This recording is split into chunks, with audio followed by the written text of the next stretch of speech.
Ladies and gentlemen, we would like to request our friends from the media to please settle down.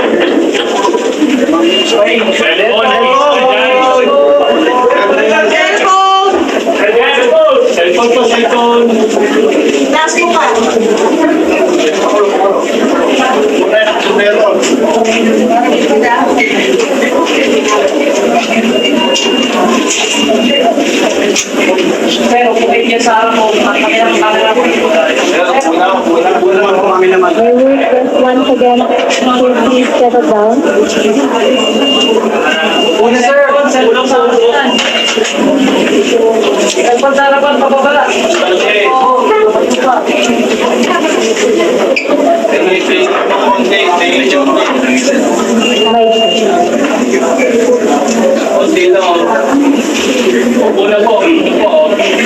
Una po. Una po.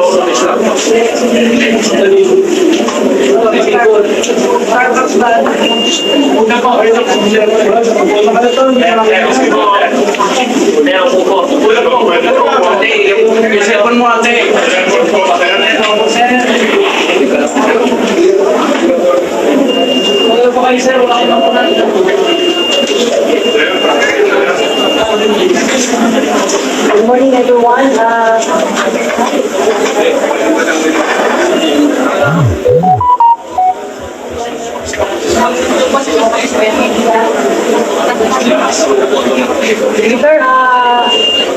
morning, everyone.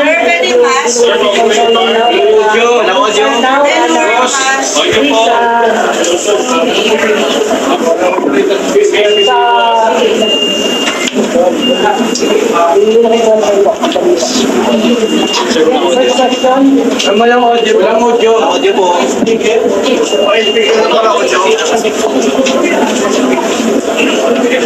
We will now entertain questions from the media, and we would like to remind our friends from the media to limit one question and one follow-up question. Our first question will come from ABS-CBN, Mr. Jeffrey Hernandez.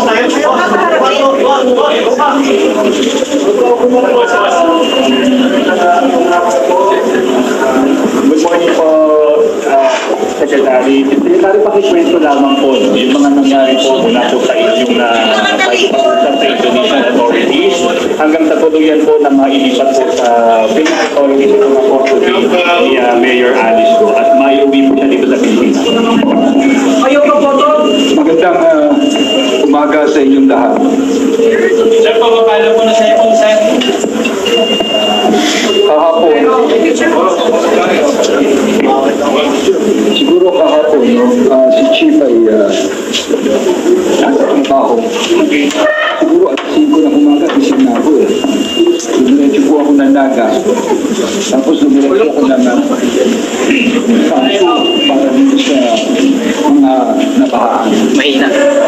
At ang tanghalian, ang tanggap ako ng tawag na binibigyan tayo ng alauna na madaling araw dahil nalakit ng mga Indonesian authorities si Alice ko na kung hindi ito aayusin ng Pilipinas, makapakawala nila si Alice ko. So dahil sa panahon na yun, agad tayo naganap ng aeroplano. Hindi tayo aabot sa mga flight. At may kaibigan ako nagpahiram na aeroplano para lang magawa ito sa mas madaling paraan. Kasi hahabulin natin yung alaunang sinasabi.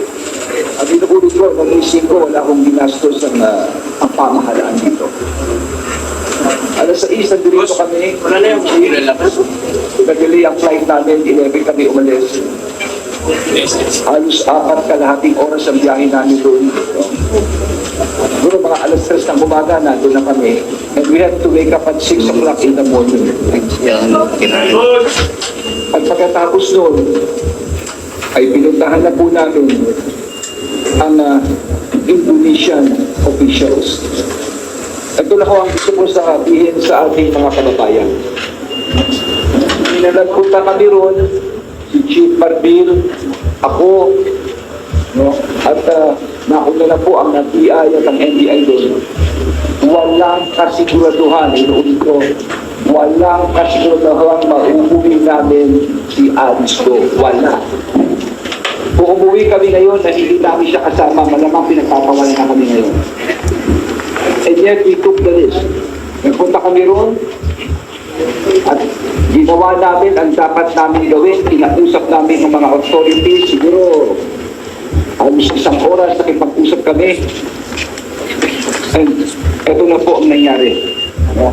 Naiuwi namin si Alice ko sa Pilipinas. Itong operasyon na ito ay dahil sa tinatawag natin police to police. Nagkaroon ng Memorandum of Understanding ang kapulisyahan ng Pilipinas at kapulisyahan ng Indonesia. Kung maaalala ninyo si Sheila Go at si Cassandra O. Yun din ay dahil sa police to police na Memorandum of Understanding na kung saan ang kapulisyahan ng Pilipinas at ang kapulisyahan ng Indonesia ay magtutulong-tulong para hanapin mga pugante at iba pang may kinalaman na kailangan sa kanyang bansa at magtutulungan. At nung nahuli na si Alice ko at gusto kong pasalamatan dito si General Macapas at ang ating police attaché na si Madamba at of course ang Indonesian counterpart na naka-assign dito, no? Ang pangalan niya po ay Police Senior Superintendent Retno, ang Indonesian Police Attaché. Siya po nakipag-coordinate sa Indonesia para malakad ito. At para lang malaman po ninyo, sa part naman ng Indonesia, gusto ko pasalamatan si Police General Listio Sigit Prabowo, ang Chief ng Indonesian National Police. Tapos yung pong kanilang head ng Criminal Investigation Board, yung CID nila, si Police Commissioner General Wayu Vida. Si Police Inspector General Krishna Murthy, ito po yung kanilang sa Interpol ng Chief of International Relations, no? At itong si Police Commissioner General Matthews Hukom, ang Indonesia Narcotics Agency. At yung pong isang team ng isang Indonesia, ito po yung paglapag ni Alice Go sa Indonesia, hindi na nila pinitawan kung saan ang pupunta, sinusundan po. Kunyari, pupunta sa isang lugar, uupa sa isang bahay, susundan nila, taglipas, susundan nila ulit. Sinagabi na to ng halos more than, I think it's more than 2 weeks, no? More than 2 weeks na pagbabantay po dito. Ito po si Police Senior Superintendent O.D. Laturon, ang Chief ng International Crime Section ng Interpol ng Indonesia. So, lahat po ito ay nagtulungan upang nadakip po si Alice Go at yun na nga para maiharap po dito. No? So, nung pumayag na po ang Indonesian authorities, ito po ay siya po ay dineport sa Pilipinas at pinadali na po namin ang aming proseso at ito na po ang nangyari ngayon ay uwi na po namin si Alice Go. Yes.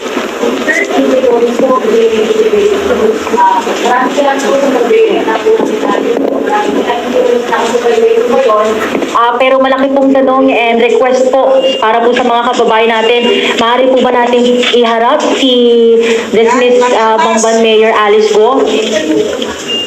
Opo. Ito po yung inaabangan po natin, no?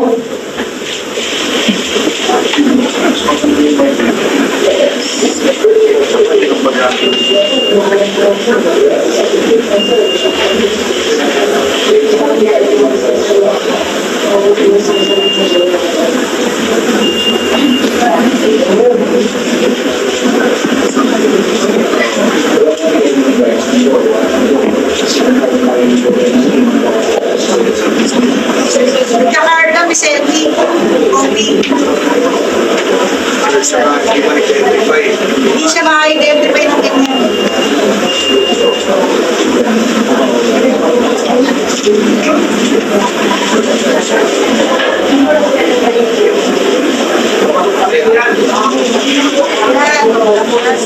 Mas!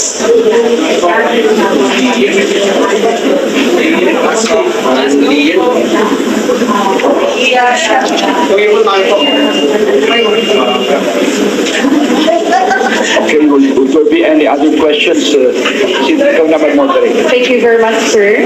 Thank you very much, ma'am. Our next question will come from A2Z, Mr. Kim Salinas.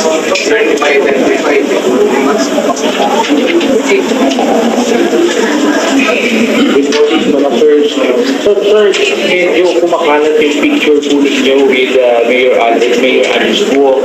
So, kung saan masaya kayo with PNP, ano po yung masasabi niyo po dito kasi medyo nagbabiral sa social media? Well, salamat sa pagtanong mo. No? Alice, narinig ko yung sinasabi. Okay. Nag-request si Alice na kausapin kami dalawa ni Chief. At sinabi niya nga na meron siya mga death threats. At inassure ko siya, ni Chief, na yung death threats, huwag na alalahanin yung importante, sabihin niya lahat ng totoo. Lahat, huwag siyang matakot, kasi sino pang malalaking tao ito. At siya ipapantayan ng kapulisyahan. Tapos pinadocument namin, para lang malinaw ito, hindi ko naman alam kung ano yung ginagawa niya, nakaharap siya, siyempre nakatingin ako sa camera ng gano'n.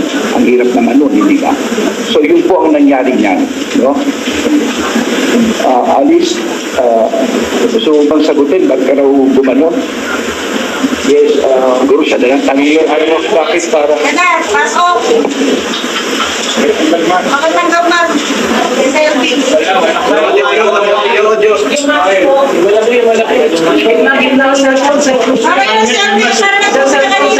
Kino-confirm ko po ang lahat po ng sinabi po ni Secretary na meron po akong death threat po at humingi po ako ng tulong po sa kanila at masaya din po ako na nakita ko po sila. I feel safe po. Maraming salamat po. Kayo, Alice, kaya po ba medyo masaya po kayo sa mga pictures and yung mga nakikipag-selfie pa po sa inyo, lagi kayo nakasmile na parang less stress po kayo sa inyo pong sitwasyon? Opo. SING National po, kanino mananatili ngayon si Mayor Alice Guo? Sa Senate po ba o sa PNP Custodial San Bernardo? Ganito po kasi, no, nag-file po ng kaso. Kung maalala ninyo, ang una nag-file ng kaso labang kay Alice Guo ay ang DILG. At ito naging basihan ng ombudsman na mag-issue ng preventive suspension. Kung maalala nyo na. Ngayon, ito ngayong pinaan namin sa ombudsman. Ito ngayon ay nakita ng ombudsman at kinampihan ng DILG at sinampa po ito at kinasuhan na po siya. No? At ito ngayon ay nasa korte ng Kapas Tarlac. At ang Kapas Tarlac po ay nag-issue ng warrant of arrest labang kay Alice Guo. No, ganun po ang nangyari. Meron na po siyang warrant ngayon. At kanina nga binasahan siya. Sa aeroplano pa lang binasahan na po siya. Binasa yung kanyang demanda na siya nakademanda at inaaresto po. Dahil po rito, siya ay pansamantala. Maski ngayong gabi lang, dito muna siya sa PNP. Siguro si Chief ang makakapagsalita na rito. No, at yun naman sa Senado, kung sakali man, kung magbe-bench, ganun po kasi ang Chief, can you very active kung paano ang proseso na gagawin ng police? Ito, gabi po, no? What will happen is, kukunin po ng, she will be under the custody ng PNP ng CIDG natin, no? Kasi meron siyang standing warrant of arrest. Then after that, pagka na-serve na-inform na yung court dun sa RTC, then kung napag-bail siya, then we will may turn over po natin sa Senate. But kung wala po siyang bail, it will be under the custody po ng CIDG ng PNP po. Sir, thank you very much. We will entertain two more last questions, and we are from GMA, Ms. Nympha Ravelo. Good morning, sir. Sir, Nympha Ravelo from DDWD. Pa-explain lang po para sa ating viewers and listeners. Kasi po si Mayor Alice Guo, former mayor, nakita kanina habang nung pinundong sa Indonesia, nakaka-close lang siya, masaya siya, nakapag-selfie pa nga. Pero ngayon po, naka-orange research, LGBT march. Pakipaliwanag lang po. At naka-process po ba siya yung ba yung tinatakpan niya ng white jacket? Yes, nakaposes po siya ngayon. Nakaposes. Ganito po kasi yan, nung pagpunta niya rito, binasahan po siya sa aeroplano ng kanyang kaso. No, kasi nung umalis kami, wala pa ho yung warrant. Ngayon lang araw na ito dumating. So, binasahan po siya at minagshot po siya doon sa loob. Kinuna siya ng medical record, etc. Nag-fingerprint, at doon ako nilagay yung CIDG na t-shirt. Ganun po yun. Sir, thank you very much. Our last question will come from DZRH, Mr. Pagpapagyan mo na yung Josie dalawa. Casas. Hindi siya ba sa Indian o ano? Parang sino ba yun? Juana Balyaran from DZRH. Sir, Sir, matanggal na mo. our last question po will come from DZRH, Mr. Josie Casas.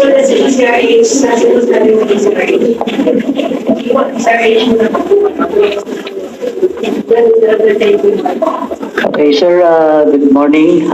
Kay General Francisco, sir, Secretary Aberson, PNP Chief Marcos. Sir, itong pagka-aresto kay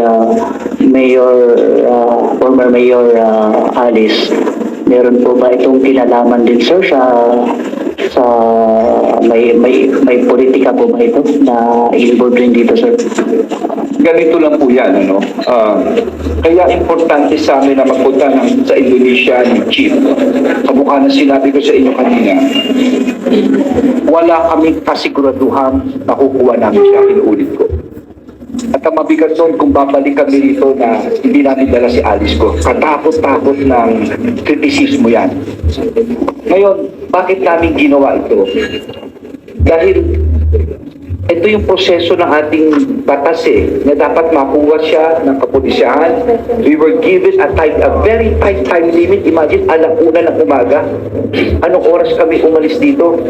Inahabol namin yung 1:00 na yun. Mabuti na lang, sinabihan kami ro na dahil nakita nga na persistent kami, in-adjust yung time. In-adjust nila hanggang kinahapunan na. Kaya nakagalaw kami na gusto at yung nga, nagkaroon kami ng meeting doon. Ngayon, yung katanungan mo, Bakit gano'n? Well, yung nga ang sinasabi namin kay Alice, huwag kang matakot. Huwag kang matakot. Kung ikaw natatakot sa buhay mo, we will provide you all of the security ng kailangan mo. Importante lang, ituro mo ang mga taong malalaking ito. Lahat ng pangalan ibigay mo para magkaroon ng hustisya na rito at matapos na ito. Dahil yun lang ang bagay na talagang magpapaayos sa kanya. Sabi niya, totoo. May proseso tayo rito. Ibigay niya yung mga pangalan at andito ang pulis para proteksyonan siya ang kanyang buhay. No? Yun ang inassure namin sa kanya.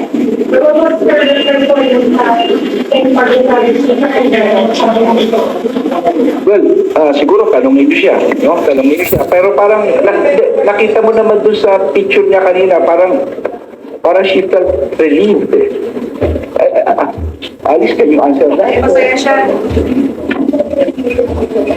Oh, wala yung lawyer niya. That's her human rights, no? Commitment na sasabihin niya yung yun lang ang sinabi ko, yun ang pinayo ko sa kanya. Huwag siyang matakot, sabihin niya yung totoo. No? Yun lang. At we will take care of her security. Yeah. Pag pobre, nakakita mo pa, kung mayaman, hindi. Well, eto na lang, ang basis nitong ating ginawa ay deportation proceeding. No, totoo lang, napakabigat ng mission namin, napakabigat nito. Ganun kakomplikado to. Meron pa yung mga swap support na pinag-uusapan na ganyan. Hindi biro ito.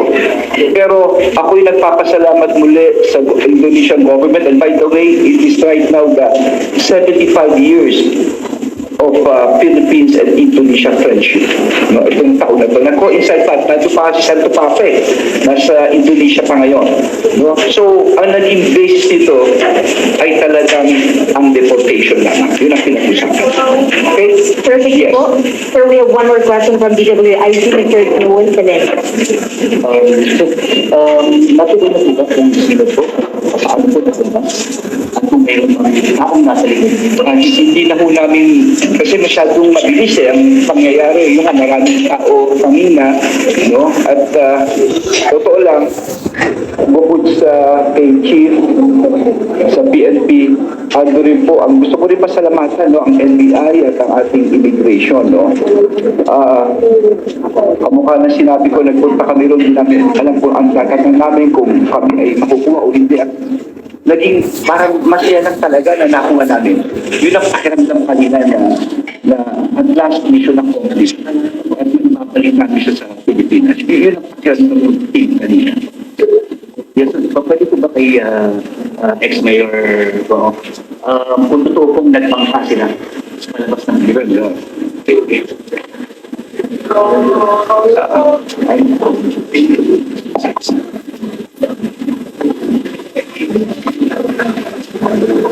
Okay, wala kasi siyang assistance of counsel and under that, sana maunawa ng ating mga kababayan. Meron tayong tinatawag na Miranda rights, no? Ito yung basta isang tao ay, of course, ay nasasaktan, no? She has the right to remain silent, pwede manahimik. She has the right to a counsel. May karapatan kasi sa abogado. Anything she says would be held against her. Lahat na sasabihin na, pwede gamitin laban sa kanya, etc. Basic rights po yan. Opo. But, sir, naniniwala ko, nagpangka sila. Well, mahirap mag-judge na maraming posibilidad. At for me, hindi malayo yung sinasabi niyo dahil maluwang ang ating, yung ang problema namin, yung pinag-usapan namin sa Indonesia kanina. Dahil yung problema nila, kamukha sa atin, maraming isla, hindi tayo, maraming tubig, no? Kaya kung nga pala, bago ko makalimutan, Alice Go is just one case. Ang nangyari dito, sa ganda ng pag-uusap namin with the Indonesian authorities, mas ibigtingan natin ang cooperation sa kanila. Dalawang kaso na to, kay Cassandra Ong, no, at saka kay Sheila Go, ngayon kay Alice. At pinag-usapan namin na like drugs, smuggling, mga fugitives, magtutulungan na gusto ang Indonesia at ang Philippines. And from time to time, mag-uusap, no? Chief, can you also give like to that? Pinag-usapan natin with the Indonesians. Yeah, I just want to agree kay Secretary, no? What happened kaya ito na nahuli is because of yung mutual agreement namin, mutual understanding between the Philippines and the Philippine National Police and the Indonesian National Police. Kaya kami hinahabol po namin sa Secretary kasi wala naman siyang kaso. Wala siyang kasong kriminal and sa uli ko na. Kaya yung hinahabol namin kasi sabi ng Indonesian National Police, wala silang jurisdiction kasi wala naman talagang criminal case. So what happened, hinahabol ko namin and at least kahit paano usapan sila to take care of dun sa natin. And kaya nagkakaproblema kami kasi since walang kaso at nahihirapan na rin yung Indonesian National Police kung paano na i-hold na matagal. At kung sabi mo, I just want to add no, kaya nag-smile kanina. In the first place, wala siyang kaso during that time.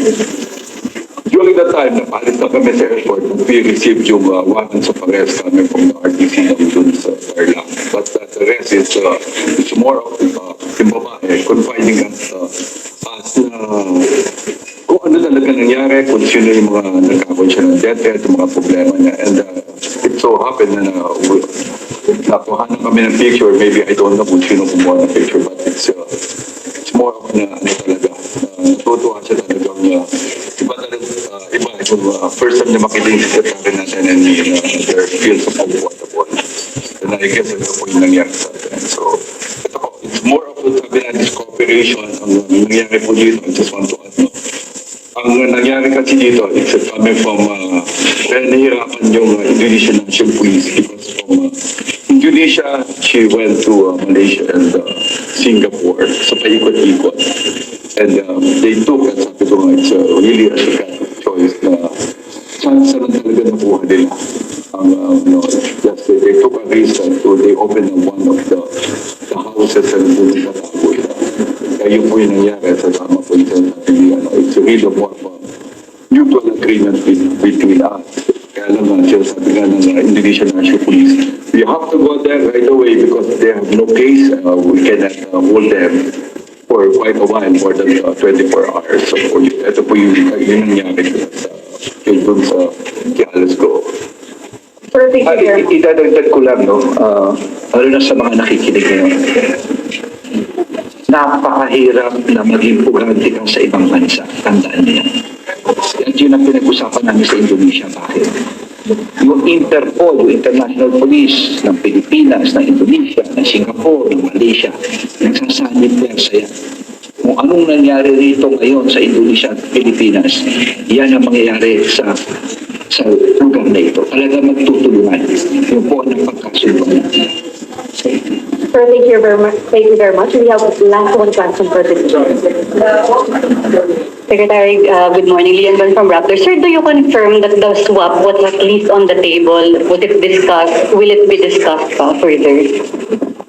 Well, actually, yung swap na sinasabi ninyo is just hindi naman masyadong, hindi na pag-usapan eh. No? It was just bypassing lang na sinasabi lang nila na I think as far as Indonesia is concerned, it was mentioned that death penalty for that person, I think his name is Hans, no? Hindi nila kinukonsider. Pero it was never the basis nitong pagbalik kay Alice. No, hindi dahil may swap. I want to make that very clear. It's not because of that. It's because of the deportation. Okay?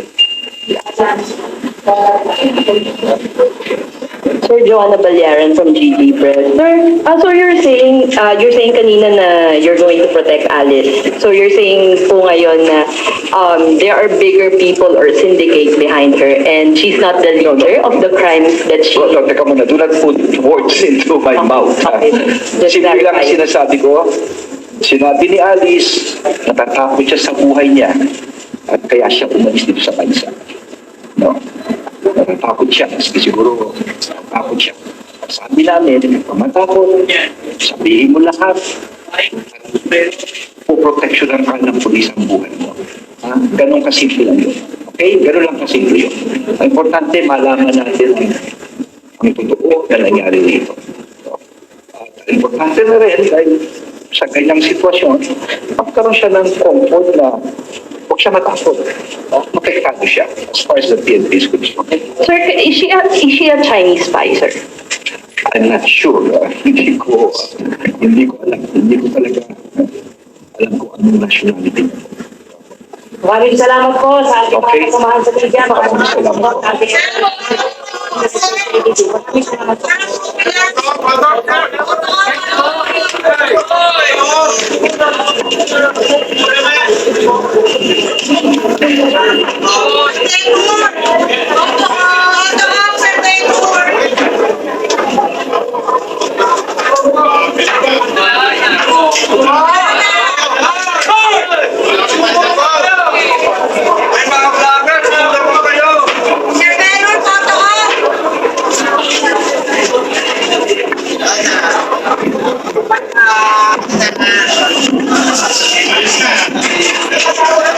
Alis na.